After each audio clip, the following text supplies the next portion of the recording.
how old is your daughter? She's 12. So in 12 years, how much change have you seen just within the work of advocacy, within the cultural, treatment and stigmas? Like, what changes have you seen in just the last 12 years? I've seen a lot of changes. ABA went from ABA therapy, applied behavioral analysis, went from experimental therapy to the gold standard in care. So that's a huge thing. And now, all of our, new families, that are, 18 months, 2 years, 3 years that are getting that first diagnosis are able to get those services early on, so that hopefully, any of the challenges that they had in the beginning are kind of, they're able to transition into like a regular classroom when they're ready to start school, because they've, already addressed some of those behaviors instead of letting them go. And now, like, my daughter is middle school now in a self-contained classroom, and I'm not saying that she might not have been there if we did something else, but, I always wonder, would she be, in a more mainstream classroom if we would have had access to a lot of those therapies then 12 years ago that, we're able to have now, because, I guess insurance regulations have changed, and, it's definitely become more accepted now. And just, getting the insurance to cover services, that's such a huge thing. So are you seeing families now get the resources that you wish you had had when your daughter was younger, absolutely, just sooner? Absolutely. Yes, for sure. And I know, like, Autism Speaks has helped push to, get the diagnosis earlier, so that, the families are able to get the help, before, everything becomes critical, Yeah. This might be a little bit kind of going out of sequence, but I'm thinking we should talk a little about what autism is and the impact it has. You had mentioned that 1 in 36 people in the U.S. now, the CDC just came out and said, have autism or are on the autistic spectrum. So let's give viewers like a refresher of what that word means, because the meaning of those things, especially when you have nowhere near the experience of it, when it's outside of your realm of life, it just kind of a word we use, but like, what does it really mean? What do we mean when we talk about autism? Right. So autism is a developmental disorder. And in the DSM-5 manual, it's defined as like a set of repetitive behaviors. They'll have sensory processing disorders sometimes mixed in with that. It's also common to have co-occurring disorders like ADHD. What makes autism tricky is the one thing that doesn't really show up on a test. You have to get an evaluation, and right now they're using the ADOS or CARS testing method, and insurance requires that to be done by either a developmental pediatrician, a pediatric neurologist, or a clinical psychologist. Those are the only 3 types of people that can diagnose, so that it's uniformly, done on a global level. They use the ADOS and CARS testing method outside of the United States as well. I know with my daughter, she was the youngest of 4, and I knew something was different. I didn't know what, but I knew something was different. And then as she got older, we're, not quite 18 months old yet, but she's still like not responding to her name. I thought maybe she was deaf. We weren't sure what was wrong with her. I would clap my hands. She wouldn't look at me. I'd stomp my feet. She wouldn't look at me. And I would try to put my face right in front of hers, and she would always look past me, never at me. So we, had her put under to have her hearing checked. They said her hearing's perfect. We had genetic testing done. They're like, she's perfect. And then her pediatric neurologist decided, after running every other type of test, that it has to be autism, because it's the one thing that doesn't show up on a test. So we were able to. It was not fun to get the diagnosis, but I guess in a way it was a relief, because now I knew, what path we needed to go to get the help that she needed. Right. Yeah, I can only imagine, you've been in the room with, I'm sure, many other parents as they get that news, or as they're beginning in the beginning processes of ingesting and coming to terms with that diagnosis. I'm very curious about, why are they so specific about who is doing the testing and making the official diagnosis? Like, is that a difficult process, or is this It's not a helpful? difficult. They need to have, I guess, the right qualifications for it, and also like the ADOS and CARS, it can take between 7 and 8 hours. It's like a 3-part appointment. So you have the parent interview, then you have the direct assessment, and then you have the parent consultation. And so it's not something that a pediatrician, like a family pediatrician, could do. They're not trained to provide that diagnostic testing, and also they wouldn't have the time. It's too time consuming. Can you imagine if a pediatrician took someone in and it would be like a 4 or 5 hour long appointment? They'd be able to see like one patient a day. So being able to hand that off to the people that specialize in that testing, is without, because you don't want a wrong diagnosis either. And if you let someone who's not trained do that diagnosis, if you get a wrong diagnosis for not the right thing, then that can create a problem too, especially if you're trying to medicate, some of our older kiddos. I know my daughter's one of them takes medication. I wouldn't want to give her medication for something she doesn't have. So you want to be I like that they're picky on that, because you don't want to have any doubts in that diagnosis. Absolutely. Absolutely. Because there is too many opportunities, especially in just the world of mental health and whatnot, where you can be given the wrong diagnosis and the team will just run with it. Right. So I definitely see the benefit of having the right person do the right test, the right, 60. Right. That's a And I know long it's assessment. frustrating. Yeah. And I know it's frustrating for our families because of the length of the appointments. Those diagnosticians can only take so many clients per week, and so sometimes there can be a long wait list, for families. And I know that's a struggle as well for some families. Do you find in Texas specifically, I guess in the area that you live in, or with the families that you work with, commuting is finding the right specialist, finding doctors, finding, care? Is it localized, or is it kind of a stretch? Do people have to go out of their way to kind of find, to go to doctor appointments or find Right. kind of like the right? It really depends. It depends where you are. I know in the Dallas-Fort Worth area, we have an abundance of doctors and therapies that families can have. So it's not really so much a problem, but in our more rural areas, like I know we've had families like in the Tyler area that have made a 3-hour drive to Dallas to get that diagnosis because they only had one diagnostician and they had a 1-year wait list, and they need services now. And without that diagnosis, they can't get the services or get insurance to pay for them. So that can be really tricky sometimes. Yeah, and insurance isn't going to pay for the gas to get there or home. So yeah, in a perfect world, right? When pigs fly, I think that's what the old saying is. It's incredible. I'm just thinking about, I'm trying to conceptualize the trials and tribulations that are just unnecessary when trying to get help for your child. It makes your work obviously so necessary and admirable and effective. I'm curious, do you ever see in the network of people that you work with, not necessarily families, but other resource providers, that people disagree on what works and what doesn't? Or is there kind of a unified agreement for most things that, obviously we have the gold standard for therapy, but are there other things people will kind of argue about, disagree on, have different views about, is effective? Or is everyone kind of on the same page usually when it comes to what works and what doesn't in the autism experience? Right. Generally speaking, everyone kind of agrees the ABA is beneficial, and where the disagreement comes is, I guess, the intensity of it. The younger the child is, the more intense, you want that program with that goal of them being able to start kindergarten in a regular general education classroom. And a lot of parents don't, always feel comfortable with 40 hours a week of therapy, but it is play-based. It's not like you sit at a desk and do work. It's play-based.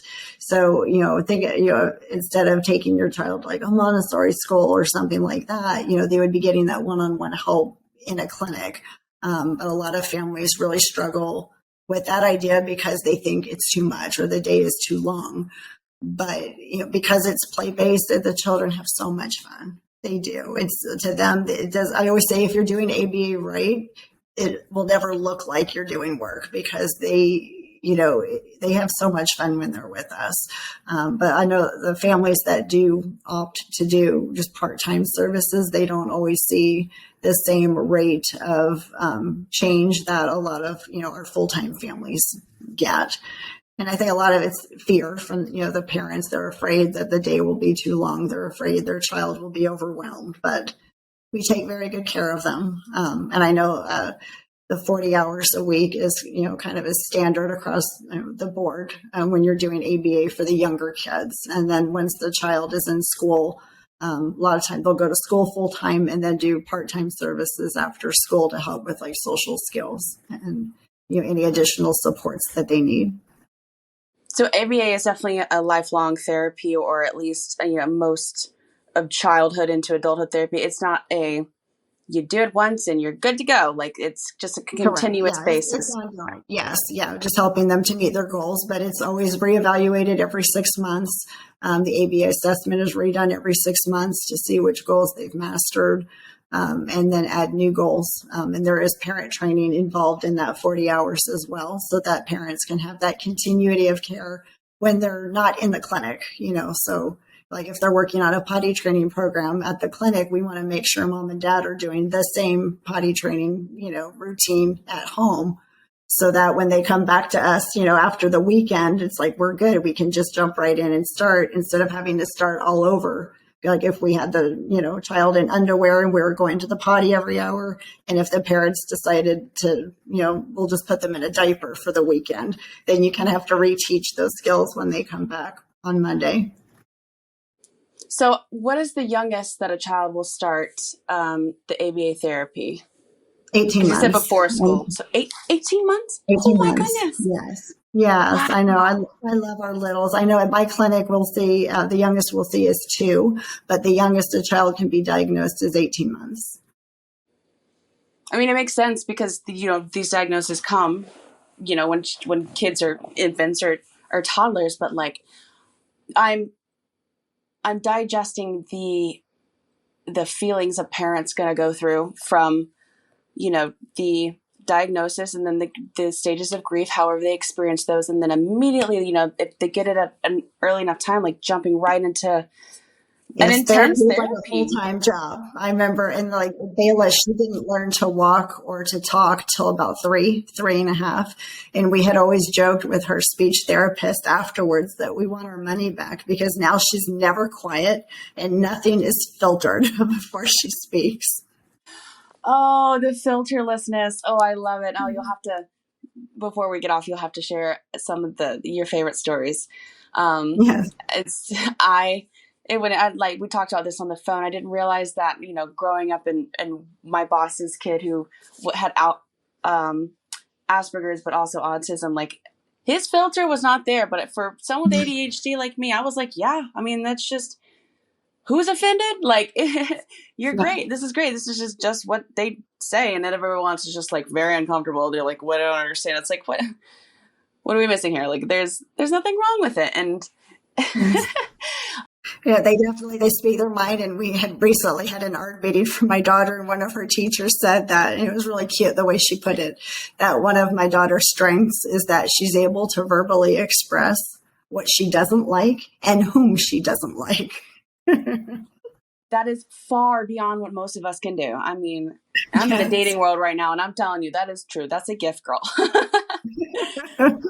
I love that. So what are some of the things that you think people still have misconceptions about when it comes to autism, the experience, the advocacy, the whole world of it? Like, you said there's been a lot of growth, and I can only hope that's mirrored in the way that society, perceptions, biases. What do you think people are still a little bit confused on? Maybe they're assuming too much from your experience. Right. I think for me, from my experience, I guess is just understanding those behaviors better, because when you look at a child that has autism, they don't look like they have a disability. So it's really hard. We've had episodes at the store where, Bayla's just lost it. She's on the floor screaming. I'm like, okay, I'll wait. I know that you'll be ready to go when you're calm, just kind of waiting that out. And I've had parents make ugly comments, you shouldn't let your child act like that at the store. And I'll just respond back, yeah, autism's fun, isn't it? And that usually, makes them hush up a little bit and carry on. But like, if they looked like they had a physical disability, they would probably have offered help. Are you okay? Do you need some help? Instead of just judging and thinking that all of our kids that have tantrums were just because of bad parenting, not knowing that the child has a disability. I think that's the hardest thing for parents, because it's very unpredictable. You never know when you go somewhere, is it going to be too noisy? The worst, my gosh, I remember once we were at a restaurant and it was somebody's birthday. We didn't know. We're eating our meal and like, this is great, no behaviors. And then, in the corner of the restaurant, the, waiters and waitresses started singing and clapping happy birthday really loud, and she lost it. I'm like, oh, well, I couldn't predict that. But that's something that, people wouldn't think, because like when they look at you, they don't know that the child has a disability. I've had some families that have like little cards that says, my child has autism, please be patient. And when they go out to eat, they'll kind of pass the cards out to everyone sitting near them so that they would know. I'm not sure if that's, been helpful for them. I've not personally done that, but I know that I guess they must have had enough experiences with people making comments for them to have to take those actions. Yeah, I totally respect that. I think most people would respect that, especially we want to live in a world that's not necessary. Absolutely. But I think there's so much to say about taking the prerogative in a thing that, is unpredictable, so lies outside of your control, but making the best of it. Or, just getting to the point where like, I need this to be in the environment that I'm creating where I can, exist with my family, and my children can be themselves. And, I think that says a lot.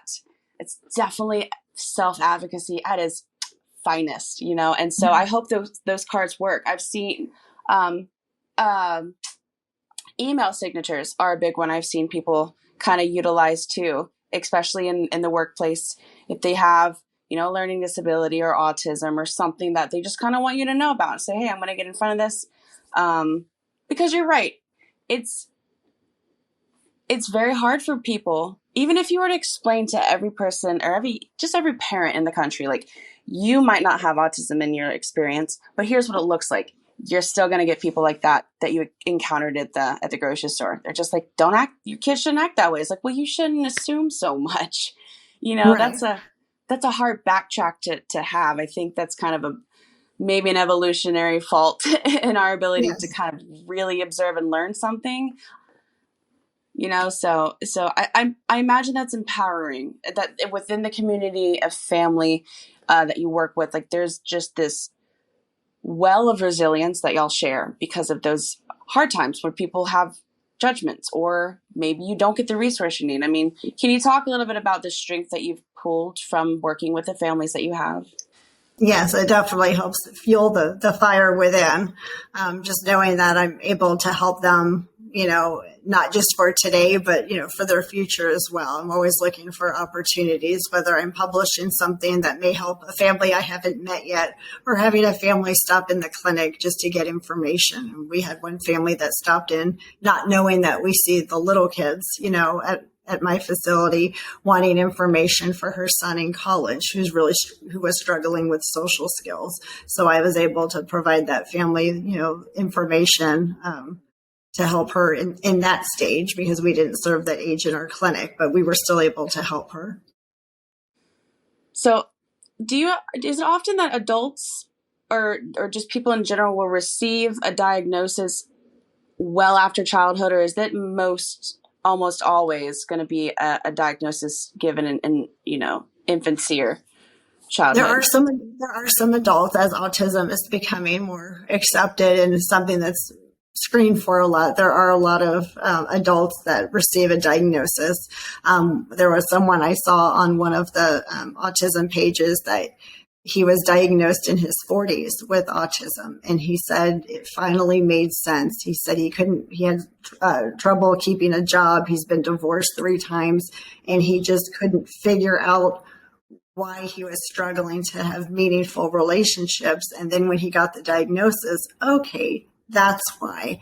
And so for him, it was a life changer because now he knew what it was. He was able to address it. Yeah. But before, just wondering, okay, is it me? Is it them? What's going on? I can only imagine. Yeah, the is it me thing that falls aside when you do have a better understanding of where you as a person or a self or an identity isn't that it's faulty. You just have a rewiring difference. And Yeah. to that point, what would you like to see in the future as far as advocacy work goes? You know, what is it? Either maybe something you're working towards now or a bigger, a bigger picture or dream that you hope happens with regards to autism in any regard. Right. I would love to see more like resource fairs out there for families on a regular basis because the needs of the family changes throughout the year. Like right now, you might be looking for speech or OT, and that's all you're focusing on. But then once you get those services, now you might be looking for, okay, my child's getting ready to start school. What schools are autism friendly? What schools have the best, inclusion program? And then once you get there, it might be, I'm looking for a summer camp program that takes children with autism. So the needs that a family has, it's always changing and evolving with that family. Or if a new baby or sister, baby brother or sister is, comes into the family, that can change things. Now you're taking some attention away from, the child with autism to, care for, a new sibling, and there might be some new behaviors. So it's just having those, resources often, offering them often is really, beneficial. I would love to see more, support groups also for families. And I know it's been really challenging because if you do them after work, they're busy taking care of their kids. If you do them during work, they're busy working. So it's always hard, to do that. But the resource fairs, we always have seemed to have a large turnout. So you can tell that the demand is there. The last resource fair I had gone to last summer, I was surprised to hear how far some families had driven to get to that resource fair because they just needed information and they weren't finding anything where they lived. I can only imagine not just in the rural parts of Texas, but across the country, especially in the West and the Midwest and such, like just population wise, and then the spread of where people live, the rural areas. Yeah. That's got to be. Even in some of the big cities too. Like earlier this year, I went to an autism conference in Texarkana, and there were a handful of families that had driven from Houston. That's a 5.5 hour drive. They drove to get resources. I was shocked to see not one, but a whole handful of them that didn't know each other, that just came for, information. They said the wait lists are very long. The services for, the older kids that are transitioning to the adult years, they're not so much there, in the Houston area. So they were coming just to get any information. So it just goes to show that the demand is there and the demand is higher than what's out there. So it is. I always say I never turn it off because, it's my life, autism at home, autism at work. But it definitely, it keeps us going for sure. Yeah, you are the embodiment of the work and change you want to see, which is hard for a lot of people to do in the first place, but you really don't have much of a choice. So, and then more power to you. Tell me, I want to, real quick before we sign off, tell me one of these instances of your daughter speaking her mind and using her superpower to just express herself. Oh, yes. So there's one of the boys in her therapy class that she doesn't like because he's very noisy and cries a lot. And she has called him Howler Monkey Boy. And I'm like, Bela, you can't. And I'm like, so one of her goals is using kind words. And she's like, fine, I will be kind to every single person except the Howler Monkey Boy. And I'm like, Bela, but everybody, she's like, no, not him. Howler monkeys belong at the zoo, not anywhere else. And I'm like, okay, but you can't say that to people. And she's like, what? But he is. And I'm like, Bela. So sometimes it's just hard for her to back down. And also the literal translation of everything can be frustrating as well. It used to drive me crazy that when she was finished eating, she would leave her dish, she would leave her plate on the table and just walk away. And so I had to give her a reminder one day, Bayla, when you're finished eating, don't forget to throw your plate in the sink. She's like, okay. And then she took her plate and she threw it like a Frisbee and it shattered in the sink. And I guess I had a look of shock. And she looked at me very seriously and said, what's wrong with your face? And I'm like, I said, Bayla, you broke my plate. And she said, you told me to throw it in the sink. I did exactly what you told me to do. And I'm like, you're right. That one is on me. So it's made me a better communicator. I was like, take your plate and walk it to the sink, gently set it down without breaking anything else in the process. Patience isn't a competition, but I have to say, you must have some of the highest amounts of patience just accumulate over the years. And I think that's so beautiful because, again, you don't have a choice, but, you're taking it full throttle. You're like, this is what I know I have to be and do and become and embody to be good at parenting, but also an advocate for my daughter. Yes. I know her teachers enjoy her too. We had one incident when she was in first grade where it's, again, goes back to like nothing's filtered when she talks.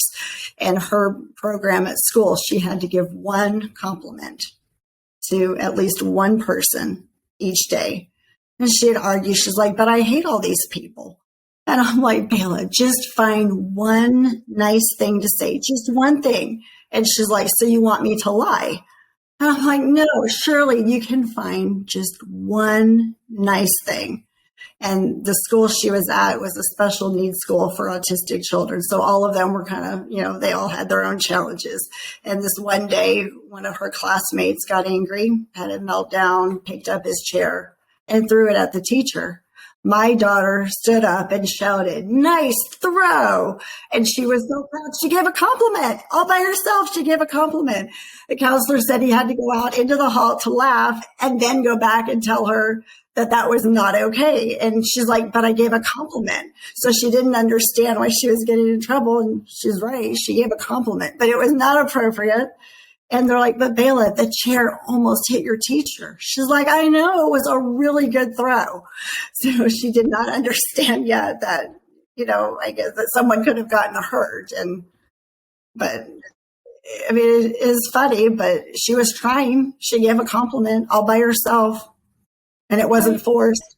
And it's rich, like the genuineness behind her attitude and her behavior is just so, it gives light. Like it's so uplifting. Now in the moment, obviously not, but even the counselor you said had to step out and have a laugh before coming back around and trying to correct the situation. It's like those who don't understand, who will never understand the experience or be around somebody with autism, like they can't make these assumptions because you can't just dismiss that kind of richness that is in, it just comes naturally with somebody who's on the spectrum or anybody who might have some, learning disorder or disability. And it's amazing, right? And it's just, again, like hats off to you because, as far as I see it, it's something I'll never understand, but it's nice to get the respect you deserve for just doing the damn thing.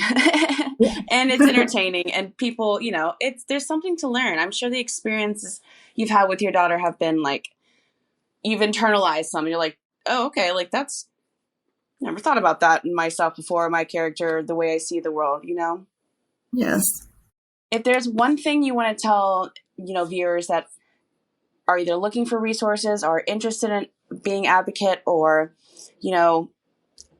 intrigued at all by the conversation today, what should be the first step in either getting involved or finding out more for themselves or somebody in their life? Right. Well, there's a lot of groups out there online. They can definitely, search, and find groups that way. But I think for them to have comfort in knowing that they're not alone. Because for me, it was a very isolating experience in the beginning. Just know that you are not alone. And just knowing where to look. I know for me, I'm not very computer savvy, so I didn't even know there were like Facebook groups or social media pages for autism families.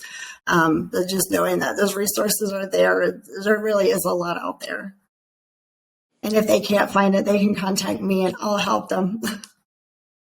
I love that. Yeah, you've got people from England contacting you, so I'm just going to go ahead and pass out your card to everybody. Perfect. Thank you so much for coming on and sharing your insight and your experience. You know how important that is to this field of work. And I'm excited to have more conversations like this. Anything to get your voice and your story involved, definitely want that opportunity. I appreciate your time today. Thank you so much. It was a pleasure. Special thanks to our guest, Carol Tatom, for coming on and sharing her personal experiences, as well as the advocacy work she does around autism. Take advantage of these additional resources about autism and the experiences related to. If you're listening to just the audio version, you can find links to these resources in the description below. This episode and previous interviews are available across our platforms: YouTube, Spotify, Google Podcast, and Apple Podcast. Those links are available in the description.